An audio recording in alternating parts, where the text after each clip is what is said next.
नमस्कार मित्रों, मैं हूं रजत कुमार। आप सभी का स्वागत है।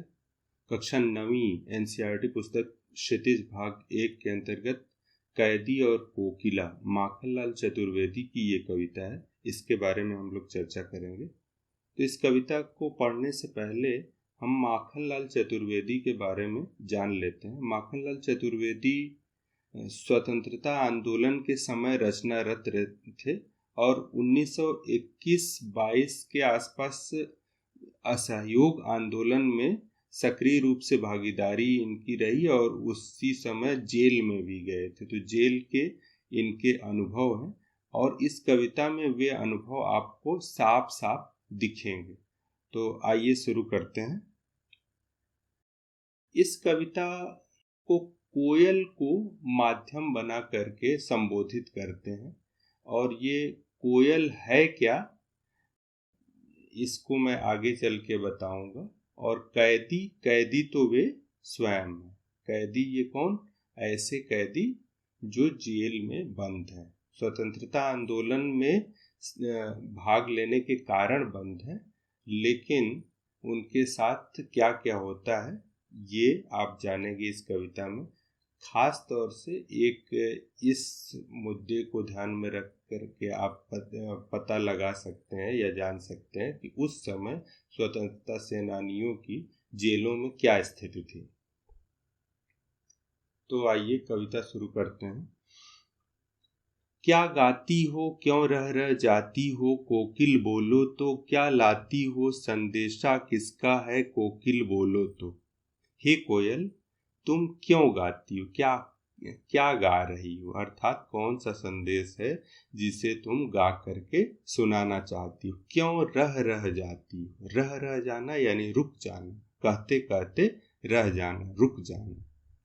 कोकिल बोलो तो, हे कोयल बताओ तो, क्या लाती हो संदेशा किसका है, कोकिल बोलो तो। वह किसका संदेशा है, हे कोयल बोलो। अब इस कविता को आप पढ़ते समय ध्यान देंगे कि ये कोयल वास्तव में कोयल नहीं, ये देशवासियों की अभिव्यक्ति है।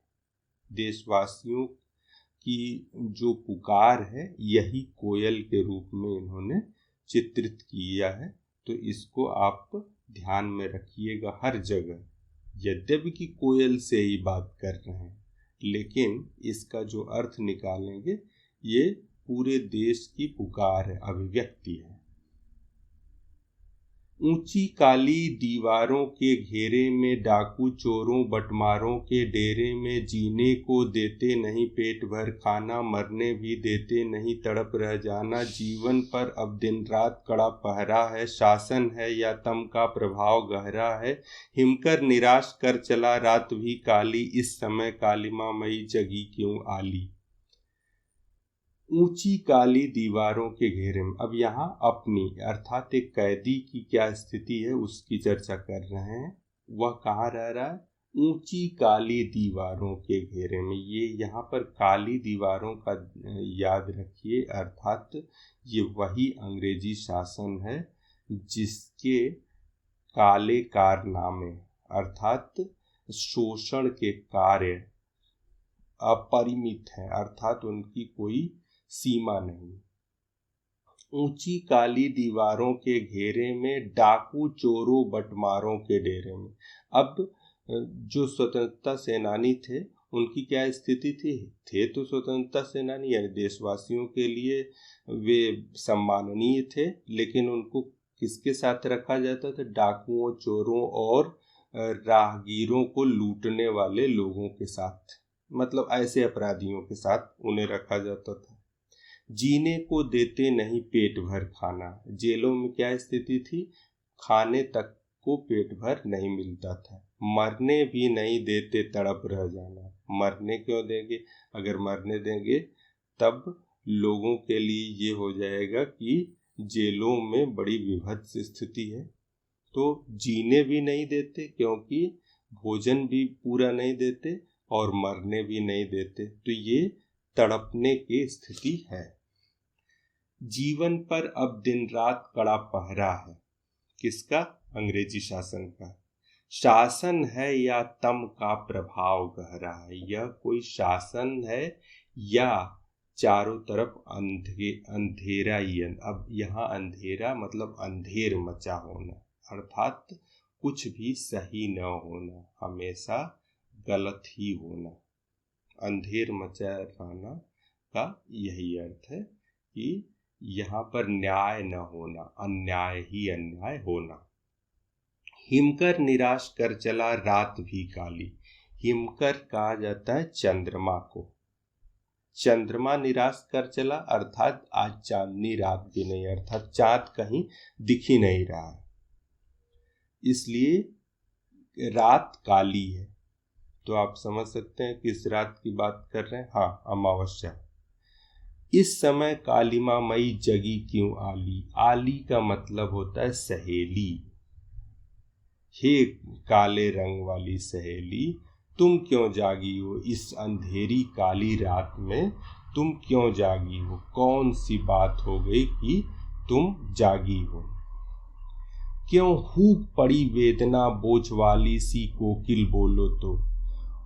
हूक यानी तड़प के साथ, पीड़ा के साथ पुकारना। तो कौन सी पीड़ा है जो ऐसी आवाज निकाल रही। वेदना बोझ वाली, कौन सी वेदना है, वेदना का कौन सा बोझ ढो रही हो। कोकिल बोलो तो क्या लुटा, तुम्हारा क्या लुट गया।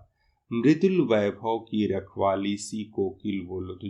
जैसा कि ध्यान दिया आपने, मैंने आपको बताया था कि यह कोयल क्या है, इसी देश के वासियों की एक मिली जुली पुकार है, इसीलिए यहाँ मृदुल वैभव कहा। दूसरे अर्थों में, अगर सामान्य अर्थों में लें तो कोयल की आवाज़ मीठी होती है, तो उस मीठी आवाज़ की रखवाली करने वाली, अर्थात उस मीठी आवाज़ की धनी कोयल को संबोधित करते हुए कह रहे हैं कि हे कोयल बोलो, क्या बात है। क्या हुई बावली, बावली हो गई अर्थात पागल हो गई हो। अर्धरात्रि को चीखी, ये पागल लोग ही तो आधी रात में चिल्लाते हैं। कोकिल बोलो तो किस दावा नल की ज्वालाएं हैं दीखी कोकिल बोलो तो। क्या तुम पागल हो गई हो कि आधी रात में चिल्ला रही हो। किस दावानल की ज्वालाएं, दावानल जंगल की आग को कहा जाता है, और वह आग जो अपने आप ही लग जाती है, अर्थात इस आग को कोई लगाता नहीं, जंगल के लकड़ी या बाकी चीज़ों के रगड़ के वजह से ही आग लग जाती है, उसे दावानल कहा जाता है। आगे चलते हैं। क्या देख न सकती जंजीरों का गाना। अब यहाँ पर स्वयं की स्थिति का वर्णन किया है कि मैं किस तरह से संघर्ष कर रहा हूँ। क्या देख न सकती जंजीरों का गाना, रूपक अलंकार है। जंजीरों का गाना, जंजीर रूपी गाना, जो जंजीरें पहने हैं उसको गाना कह रहे हैं, रूपक अलंकार।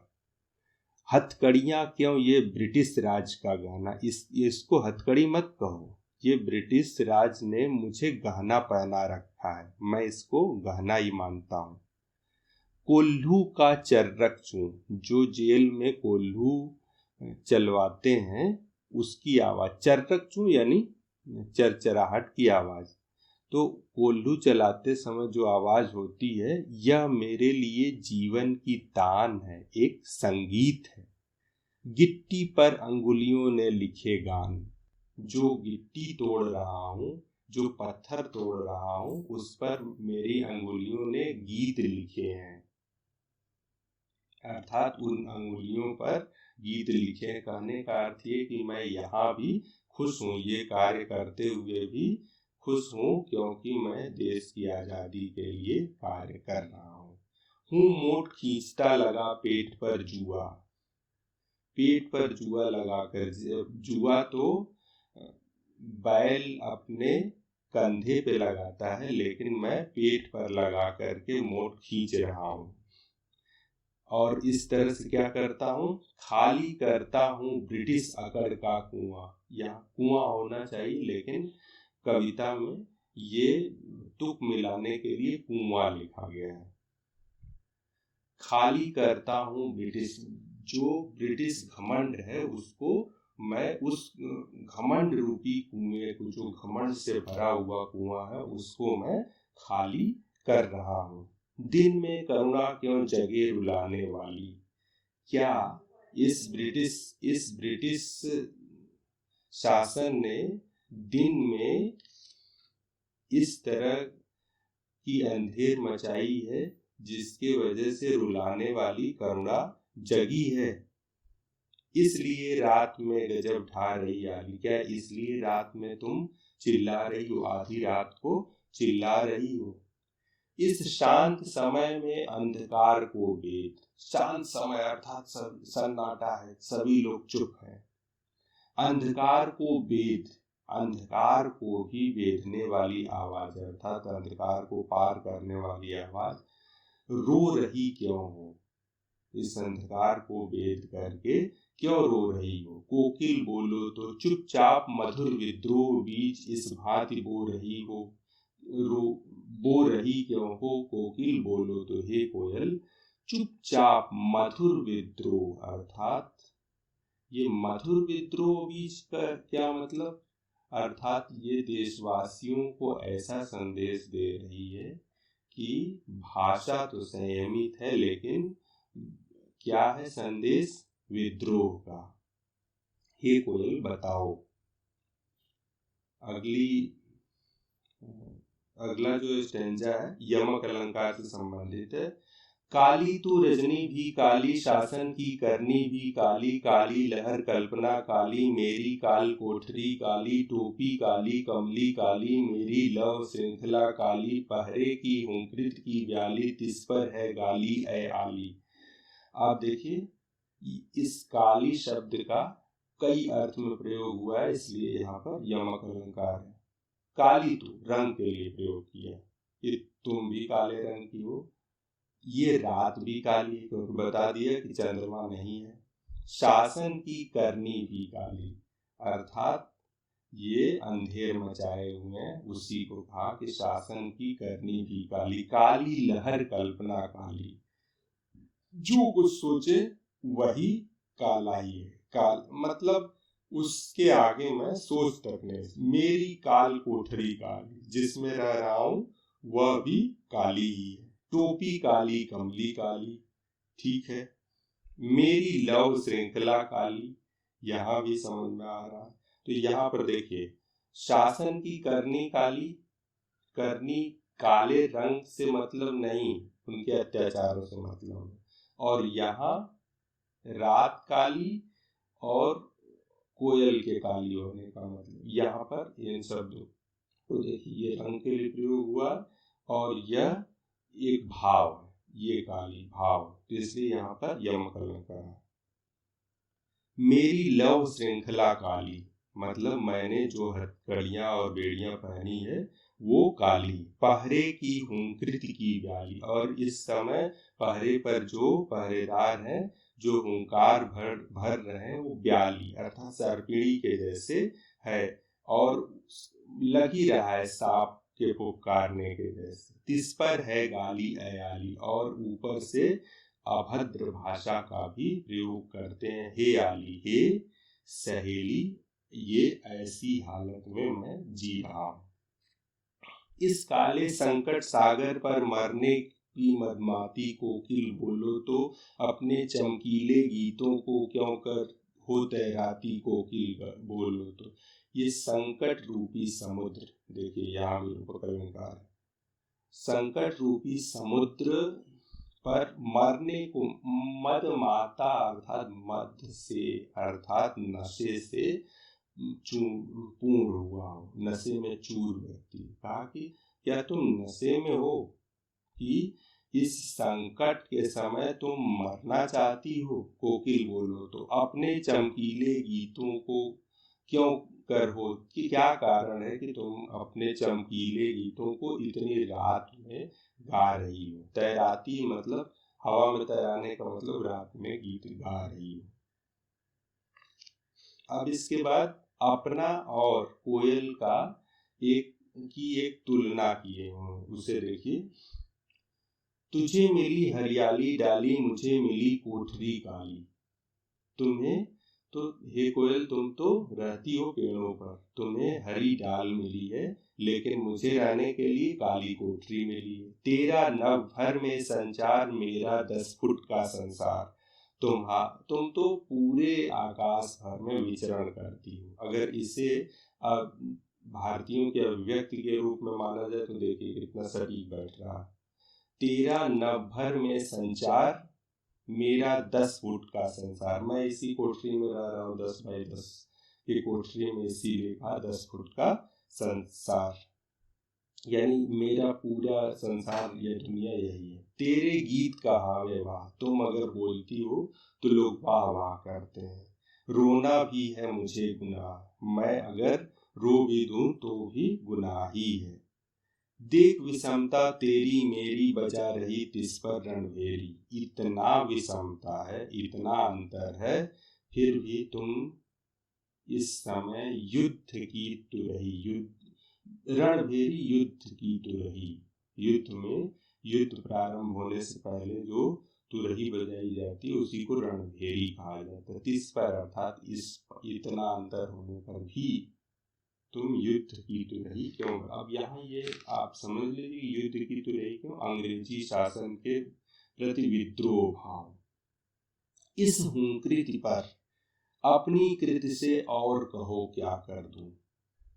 इस हुंकार, जो तुम ये हुंकार भर रही हो, इसके बदले मैं क्या कर सकता हूँ, अपनी कृति अर्थात कविता ही लिख सकता हूँ, गीत ही लिख सकता हूँ। तो उस गीत में कहो क्या कर दूं, उस कैसा गीत लिख दूं। कोकिल बोलो तो मोहन के व्रत पर प्राणों का आसव किसमें भर दूं। ये मोहन का मतलब मोहनदास करमचंद गांधी। मोहनदास करमचंद गांधी कौन थे, बापू महात्मा गांधी। तो उनके व्रत, उनका व्रत क्या है, भारत की आजादी या स्वाधीनता। तो व्रत पर प्राणों का आसव, आसव मतलब निचोड़, रस। क्या अपने प्राणों का रस किसमें भर दूं।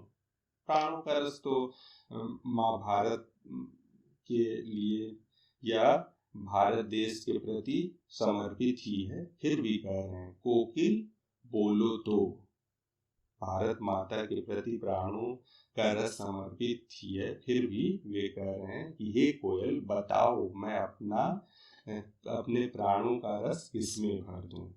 ये कविता और लंबी है, पूरी कविता अगर हो सकेगा तो आप इंटरनेट पे या कहीं और उपलब्ध होगी तो पढ़िएगा, अच्छा लगेगा। लंबी कविता थी इसलिए मैं उस कविता को नहीं लाया, नहीं तो कोशिश ये थी मेरी कि मैं पूरी कविता एक बार सुना दूं। तो इतना ही है, धन्यवाद। प्रश्नोत्तर के लिए अगले अंक में मिलेंगे हम लोग। सभी को धन्यवाद।